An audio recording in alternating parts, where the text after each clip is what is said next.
Magandang gabi po, Luzon, Visayas at Mindanao.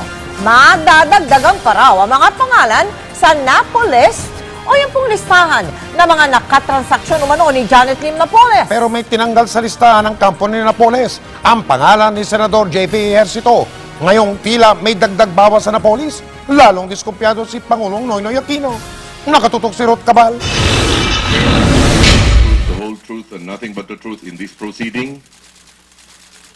Ang puna ng ilan, kulang daw ang listahang pinirmahan ni Janet Lim Napoles ng mga sangkot sa pork barrel scam. Pero ang lumabas ngayon, merong naisama na hindi dapat, si Senator J.V. Ejercito.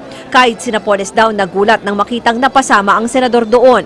In fact, nung nalaman niya yung list na yan, ay mali, sumigaw pa siya, mali, wala naman si JB, wala naman si JB dito. Delete niya yun, pinirmahan niya yung deletion. Kay Attorney Stephen David dinikta ni Napoles ang listahan. Wala raw siyang computer noon, kaya sinulat kamay lang ito. Na-mistaken ako na Jinggoy, tsaka JB, pareho, di ba? So, nung ine-encode ng office, nailagay yung JB Ejercito. Pero the truth is, hindi naman niya sinabi na kasama si JB.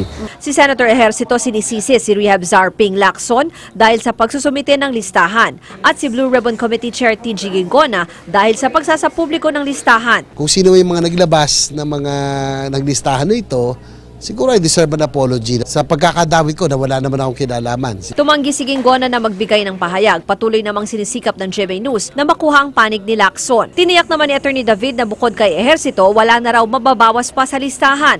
Madadagdagan pa nga daw at aabot sa mahigit 15 senador at mahigit 70 congressman. You will be shocked kasi in the next, yung forthcoming list, mas madami. Ngayong nagbawas at nagdagdag pa ang kampo ni Napoles ng mga pangalan sa listahan, nag-iingat si Pangulong Aquino. Strategy rin ba akusado?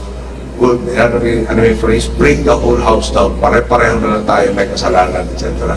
Guluhin ang usapan. Pero sabi ni Attorney David, di lang daw mga dokumento, kundi marami pa raw silang ibang hawak na ebidensya na pwedeng magdiin sa mga mambabatas na nakatransaksyon ni Napoles. Kasama na ang ilang ngayon pa lang raw, todo-todo na ang pagtanggi. O, hindi mo siya kilala, pero mamaya bigla magkasama pala kayo sa mga party, mga dinner, di ba?